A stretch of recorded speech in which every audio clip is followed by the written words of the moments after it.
Hello everyone, welcome back to my channel. कैसे हो आप सभी? आई एम श्योर कि आप सभी लोग ठीक होंगे।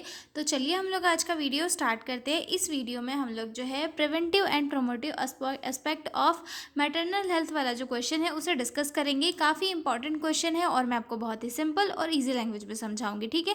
तो चलिए वीडियो को स्टार्ट करते हैं। और अगर आपको PDF नोट्स की रिक्वायरमेंट होगी तो डिस्क्रिप्शन में मेरा मेल दिया हुआ है, आप उस पर कॉन्टैक्ट करके PDF नोट्स ले सकते हो। तो चलिए वीडियो को स्टार्ट करते हैं, ठीक है। तो ये क्वेश्चन पूछ क्या रहा है? क्वेश्चन ये पूछ रहा है कि जो मैटरनल हेल्थ होती है, मैटरनल हेल्थ क्या होती है, यानी कि ऐसी वुमन जो प्रेग्नेंट है या फिर जो है उसकी डिलीवरी हो रही है या फिर डिलीवरी के बाद में जो उसकी हेल्थ है। तो मैटरनल हेल्थ को प्रमोट करने के लिए, साथ ही साथ प्रिवेंट करने के लिए, किसको करेंगे हम? हेल्थ को प्रमोट करेंगे। और प्रिवेंट किससे करेंगे? किसी भी डिसीज़ या फिर जो है इलनेस से प्रिवेंट करने के लिए हमें कौन कौन से जो है तरीके अपनाना चाहिए, या फिर कौन कौन से ऐसे एस्पेक्ट होते हैं जो किसी भी मैटरनल हेल्थ को प्रमोट करते हैं और साथ में डिसीज से प्रिवेंट करते हैं, वो बताइए, ठीक है। 8 नंबर का क्वेश्चन है और मैं बहुत ही सिंपल और इजी लैंग्वेज में समझाऊंगी। तो हम इसे स्टार्ट करते हैं, ठीक है। Introduction. Maternal health refers to the health of women during pregnancy, childbirth and postnatal period. Maternal health क्या होती है?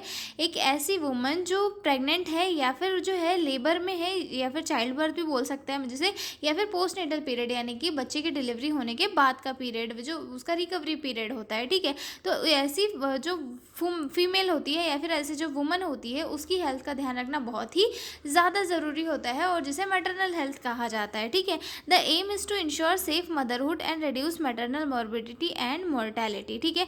और इसका एम क्या है कि एक मतलब जो सेफ मदरहुड होता है उसे प्रमोट करना, साथ ही ये जो है मैटरनल मोर्टेलिटी रेट यानी कि मदर की जो है डेथ रेट, मैटरनल मोर्टेलिटी हम किस में इंक्लूड करेंगे?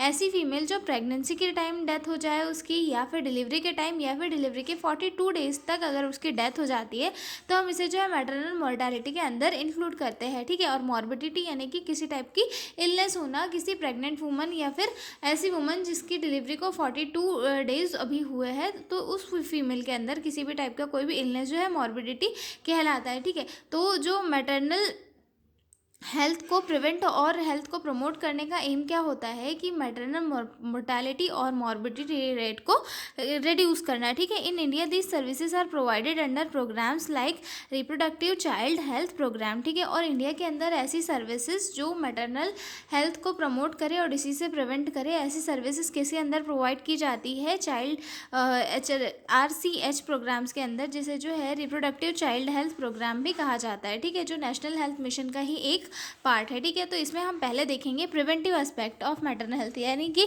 ऐसे फैक्टर्स या फिर ऐसे एस्पेक्ट जो किसी भी फीमेल को डिसीज से प्रिवेंट करते हैं, ठीक है। Preventive focus on preventing diseases, complication and death during pregnancy. जो प्रिवेंटिव एस्पेक्ट्स होते हैं ये किसके ऊपर फोकस करते हैं? किसी भी फीमेल की जो है डिसीज से प्रिवेंशन के ऊपर और कॉम्प्लिकेशन को उससे रोकने के लिए, और साथ ही साथ जो है जो मेजरली जो लेबर के दौरान या फिर प्रेगनेंसी के दौरान किसी फीमेल की डेथ हो जाती है तो उसे स्टॉप करने के लिए जो है प्रिवेंटिव एस्पेक्ट्स को अपनाया जाता है, ठीक है। तो इसमें सबसे पहला पॉइंट आता है हमारा regular registration, early registration of pregnancy, यानी कि फीमेल का जो अगर प्रेगनेंसी जब भी कंफर्म हो रहा है तो उसका जो है जल्दी से जल्दी रजिस्ट्रेशन कराना, ताकि जो है रिस्क फैक्टर को दूर किया जा सके। Pregnant woman should register as early as possible, मतलब जब भी उसको वो कन्फर्मेशन मिल रही है कि हाँ वो प्रेग्नेंट है, उसे जो है जल्दी से जल्दी ये जो है रजिस्ट्रेशन करवाना चाहिए, ताकि उसका जो रिस्क फैक्टर्स है उनको आइडेंटिफाई किया जा सके। कभी कभी क्या होता है कि जो फीमेल होती है उसका वेट काफ़ी कम होता है, तो वो उसकी प्रेगनेंसी में जो है कभी कभी वो दिक्कत कर सकता है, ठीक है। साथ में अगर फीमेल को हाइपरटेंशन, डायबिटीज़ जैसी अगर डिसीजेस है तो वो भी ही जो है दिक्कत कर सकता है। तो जो है रिस्क फैक्टर है उनको जल्दी से आइडेंटिफाई करके उनका ट्रीटमेंट किया जा सके, इसीलिए जो है फीमेल को जल्दी से जल्दी अपनी प्रेगनेंसी का रजिस्ट्रेशन करवा लेना चाहिए, ठीक है। उसके बाद आता है दूसरा एंटेनेटल केयर। एंटेनेटल केयर यानी कि प्रेगनेंसी के दौरान चेकअप करवाना, ठीक है। अब हेल्थ चेकअप या फिर स्क्रीनिंग करवाना क्यों किया ज़रूरी है? क्योंकि अगर कोई भी डिसीजेस हो तो उनका पहले ही पता चल जाए, साथ में उसका जल्दी से जल्दी ट्रीटमेंट मिल जाए। जब जैसे कि हमें पता है कि जो डिसीज़ अगर कम स्टेज पे है और अगर हम उसका ट्रीटमेंट ट्रीटमेंट पहले ही कर लेंगे तो क्या उसके जो है आगे कोई कॉम्प्लिकेशन क्रिएट होंगे? नहीं होंगे। तो एंटीनेटल केयर में जो है क्या किया जाता है कि मदर और बच्चे दोनों की केयर की जाती है। मतलब मदर का वेट मॉनिटर किया जाता है, बीपी मॉनिटर किया जाता है, हीमोग्लोबिन मॉनिटर किया जाता है, ताकि जो है मदर को कोई भी डिसीज़ जैसे कि एनीमिया जैसी कंडीशन जो है वहाँ पर क्रिएट ना हो। और अगर मदर के इसमें ऐसी कोई कॉम्प्लिकेशन है तो वहाँ पर जो है आयरन फॉलिक एसिड टैबलेट वगैरह दे दी जाती है ताकि ऐसी कोई कॉम्प्लिकेशन क्रिएट ना हो। ठीक है, मिनिमम 4 एंटीनेटल विजिट्स जो है गाइडलाइंस के अकॉर्डिंग किसी भी फीमेल को जो है एडवाइस की जाती है। ठीक है, उसके बाद जो है फीमेल का जो है बीपी, वेट, हेमोग्लोबिन वगैरह प्रॉपर मॉनिटर किया जाता है। ठीक है, detection of high risk condition anaemia, hypertension और डायबिटीज़, अगर डायबिटीज़ या हाइपरटेंशन जैसी कंडीशन को जो है पहले ही डिटेक्ट कर लिया जाता है और इनके ट्रीटमेंट के लिए जो है इंटरवेंशन पहले से स्टार्ट कर दिया जाता है। ठीक है, अगला आता है हमारा screening and management of high risk pregnancies. और अगर हाई रिस्क प्रेगनेंसीज के चांसेस है तो उनका पहले ही स्क्रीनिंग के थ्रू जो है पता लगा लिया जाता है। ठीक है, जैसे कि identification of complication like pre eclampsia, bleeding और इन्फेक्शन के चांसेस अगर है तो उनको पहले ही स्क्रीनिंग करके जो है उनका मैनेजमेंट कर लिया जाता है। Timely referral to higher centre, उन्हें जो है हायर सेंटर्स में भेज दिया जाता है। ठीक है, तो ये क्या है, प्रिवेंटिव मेजर्स है, यानी कि पहले से ही हम जो है डिसीज़ के होने के पहले से ही उनका पता लगा के ये जो है उनका ट्रीटमेंट कर दे रहे हैं। ठीक है, इम्यूनाइजेशन क्यों किया जाता है? ताकि ये जो है बच्चे को और मदर को दोनों को इन्फेक्शन से प्रिवेंट किया जा सके। टीटी लगाया जाता है प्रेग्नेंट वूमन को। ठीक है, 2 डोज लगाए जाते हैं, साथ में बूस्टर डोज भी लगाया जाता है ताकि जो है माँ और बच्चे दोनों को टीटेनस से बचाया जा सके। ठीक है, उसके बाद आता है प्रिवेंशन ऑफ एनीमिया। प्रेगनेंसी के दौरान जो है एनीमिया से प्रिवेंशन बहुत ही ज़्यादा ज़रूरी है, इसीलिए जो प्रेग्नेंट फीमेल होती है उन्हें आयरन फॉलिक एसिड के टैबलेट सप्लीमेंट्स दिए जाते हैं जिससे कि उनकी बॉडी में जो है एनीमिया क्रिएट ना हो। ठीक है, iron and folic acid supplements, ठीक है, डीवॉर्मिंग टैबलेट्स भी दी जाती है अगर रिक्वायर्ड है तो। ठीक है, उसके बाद जो है रिच आयरन डाइट जो है पेशेंट को एडवाइस दी की जाती है ताकि जो है आयरन की कमी ना हो बॉडी में। ठीक है, उसके बाद आता है safe and clean delivery. Patient को ये कहा जाता है कि आप जो है हमेशा इंस्टीट्यूट में, हॉस्पिटल में ही डिलीवरी करवाओ, घर पर डिलीवरी करवाने का जो है रिस्क मत लो क्योंकि वहाँ पर जो है इन्फेक्शन के चांसेस ज़्यादा होते हैं। साथ में अगर कुछ चीज़ें कॉम्प्लिकेटेड होती है डिलीवरी के टाइम पे तो उसके लिए जो है वहाँ पर ट्रीटमेंट भी अवेलेबल नहीं होता है, इसीलिए जो है इंस्टीट्यूशनल डिलीवरी प्रेफर्ड की जाती है।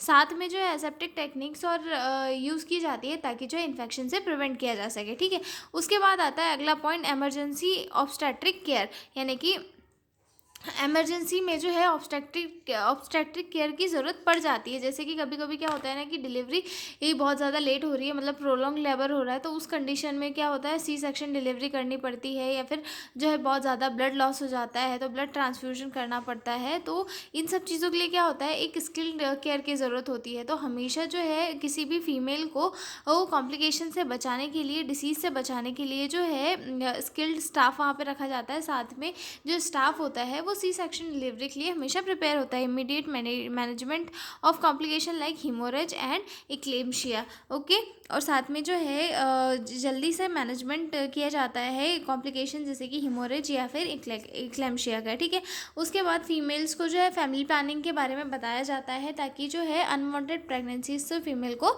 बचाया जा सके और बच्चों के बीच में जो है स्पेसिंग मेथड्स को यूज़ किया जा सके कि भाई बच्चा तुम्हारा जब तक 2, ढाई, 3, 4 साल का नहीं होता तब तक तुम दूसरा कंसीव मत करना, क्योंकि अगर तुम पहले कंसीव कर लोगे तो ना तुम पहले पे ध्यान दे पाओगे, ना तुम खुद पे ध्यान दे पाओगे, ना तुम दूसरों के ऊपर ध्यान दे पाओगे। तो फैमिली प्लानिंग मेथड्स के थ्रू जो है उन्हें स्पेसिंग के बारे में अच्छे से समझाया जाता है या फिर उन्हें हम समझा सकते हैं कि भाई फैमिली प्लानिंग मेथड्स है, परमानेंट भी होती है और टेम्प्रेरी भी होती है।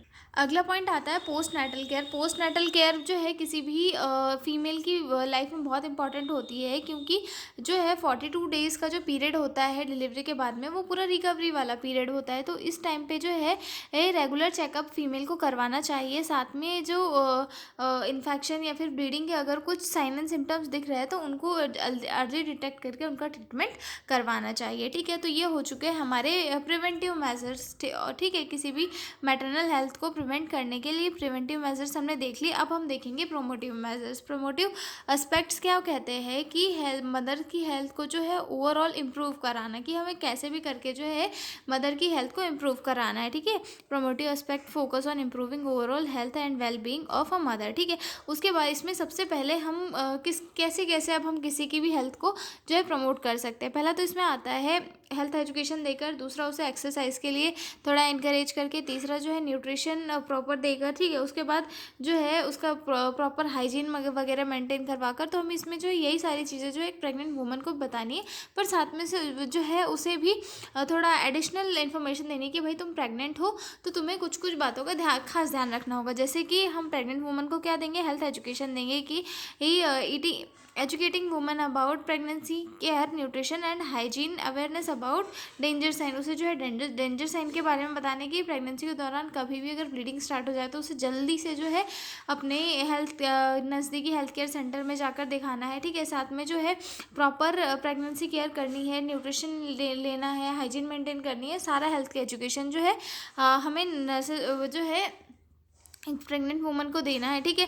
उसके बाद जो है सेकंड आता है न्यूट्रिशन प्रमोशन। न्यूट्रिशन प्रमोशन यानी कि जो डाइट एक फीमेल ले रही है उस वो बैलेंस डाइट ले, मतलब ज़्यादा उसमें फ़ैट हो ना, ज़्यादा विटामिन हो ना ज़्यादा मिनरल हो। एक नॉर्मल बैलेंस डाइट जो है एक प्रेग्नेंट वूमन को लेना है, जैसे कि balance diet in rich in protein, in vitamin and minerals, adequate calorie intake during pregnancy. और हर एक जो फीमेल होती है उसे एक मतलब बैलेंस डाइट लेना है, साथ में जो है एक एडेक्वेट कैलोरी का जो इंटेक है वो भी उसे करना होता है, ठीक है। अगला आता है उसमें personal hygiene. Personal hygiene maintain करके एक जो प्रेग्नेंट वूमन होती है वो इन्फेक्शन को 90% तक ख़त्म कर सकती है। Cleanliness during pregnancy and after delivery, मतलब डिलीवरी और जो है प्रेगनेंसी के दौरान दोनों टाइम पे जो है फीमेल को अच्छे से क्लीनलीनेस मेंटेन करके रखनी है ताकि कोई भी इन्फेक्शन होने के चांसेस ना रह पाए, ठीक है। प्रिवेंशन ऑफ इन्फेक्शन, और साथ ही साथ इन्फेक्शन से जो है प्रिवेंट भी करना है, ठीक है। Mental health promotion. Mental health promotion करने के लिए जो है फैमिली को और फीमेल को जो है एजुकेशनल इमोशनल सपोर्ट देना है, साथ में समझाना भी है आपको कैसे सिचुएशंस को हैंडल करना है और आगे जो है कैसे कैसी कंडीशंस आएगी, मतलब कि बॉडी पोस्चर चेंज होगा और थोड़ा स्ट्रेस भी होगा, एंजाइटी होगी, फ्रिक्वेंट यूरिनेशन होगा। तो सारी चीज़ें जो आपको है मेंटेन करके रखनी है और ज़्यादा माइंड पे स्ट्रेस नहीं लेना है। तो ये सारी चीज़ें जो है एक प्रेग्नेंट वूमन को बतानी है, जिससे कि जो है उसकी मैटरनल हेल्थ थोड़ी सी ग्रोथ कर सके। अगला पॉइंट आता है हमारा प्रमोशन ऑफ ब्रेस्ट फीडिंग, ठीक है। ब्रेस्ट फीडिंग के प्रमोशन से क्या होगा कि वुमन को समझ में आएगा कि चीज़ें होती क्या है, मतलब ब्रेस्ट फीडिंग के क्या क्या फ़ायदे हैं और क्या क्या ब्रेस्ट फीडिंग नहीं कराने के नुकसान है। सारी चीज़ें हमें उसे समझानी है और ये भी बताना है कि आपको सिर्फ 6 महीने तक 6 मंथ तक जो है एक्सक्लूसिव ब्रेस्ट फीडिंग करवानी है, ओके। उसके बाद आता है woman empowerment. Woman empowerment encouraging decision making power in health matters, improving access to health care services. और वुमन को जो है अपने डिसीजंस को खुद लेना, अगर हम ज़्यादा ये करेंगे तो उससे क्या होगा कि वो अच्छे हेल्थ केयर अपने लिए चूज़ करेगी और सारी सर्विसेज प्रॉपरली लेगी, ठीक है। उसके बाद आता है बर्थ प्रिपेयर्डनेस। बर्थ प्रिपेयर्डनेस यानी कि planning for place of delivery, ठीक है। यानी कि मतलब बर्थ प्लेस की पहले से ही प्रिपेयर करने, arrangement of transport and finance, identification of skilled birth attendants. यानी कि बर्थ के टाइम पे जो है सारी चीज़ें अवेलेबल हो, जैसे कि ट्रांसपोर्ट हो सकता है, फाइनेंस हो सकता है। अब पैसे भी तो होना चाहिए, तुम अच्छी क्वालिटी के इसमें जा रहे हो तो तुम्हें ट्रांसपोर्ट भी चाहिए, ठीक है। और साथ में जो है बर्थ अटेंडेंट यानी कि जो तुम्हें डिलीवरी करवा रहा है, चाहे वो डॉक्टर है नर्सेस है, जो है प्रॉपरली स्किल्ड होना चाहिए, ठीक है। उसके बाद आता है लाइफस्टाइल मॉडिफिकेशन, जैसे कि अल्कोहल या फिर अल्कोहल स्मोकिंग जैसे हार्मफुल सब्सटेंसेस को जो है हमेशा प्रेग्नेंट वुमन को दूर रहना है, क्योंकि ये सारी चीज़ें जो है उसकी हेल्थ को और साथ में बच्चे की हेल्थ को दोनों को बहुत ही ख़राब कर सकते हैं, ठीक है। Adequate rest and light exercise, और साथ ही फीमेल को जो है प्रॉपरली रेस्ट करना है और लाइट एक्सरसाइज करना है, ठीक है। अगला आता है हमारा community participation, involvement of family and community and maternal care support through Asha, ANM and anganwadi workers, ठीक है। कम्युनिटी हेल्थ पार्टिसिपेशन भी यहाँ पे बहुत ही इंपॉर्टेंट होता है। अगर कम्युनिटी पूरी जो है मैटरनल हेल्थ को प्रमोट करने के लिए जो है थोड़ा अपना सहयोग देगी तो इससे जो है मैटरनल हेल्थ इंप्रूव होगी। साथ ही साथ फैमिली को भी मैटरनल केयर करने में थोड़ा इन्वॉल्व होना चाहिए, जिससे कि मदर को भी लगे कि I am special, so she will handle her very smoothly, ठीक है। साथ में जो है बस जो कम्युनिटी हेल्थ वर्कर्स होती है, जैसे कि आशा हो गया, एएनएम हो गया, आंगनवाड़ी वर्कर्स हो गई, सारे सभी सभी जो कार्यकर्ता होते हैं, सभी के साथ मिलकर उसे ये जो है केयर प्रोवाइड करवानी चाहिए, ठीक है। तो ये हो चुका है हमारा aspect of prevention, preventive and promotive of maternal health वाला क्वेश्चन कंप्लीट। अब हम मिलेंगे अगले वीडियो में एक नए क्वेश्चन के साथ। तब तक आप लोग बने रहिए मेरे साथ, और अगर आपको पीडीएफ नोट्स की रिक्वायरमेंट हो तो डिस्क्रिप्शन में मेरा मेल दिया हुआ है, आप उस पर कॉन्टैक्ट करके पीडीएफ नोट्स ले सकते हो। तो मिलता है अगले वीडियो में, तब तक के लिए बाय बाय।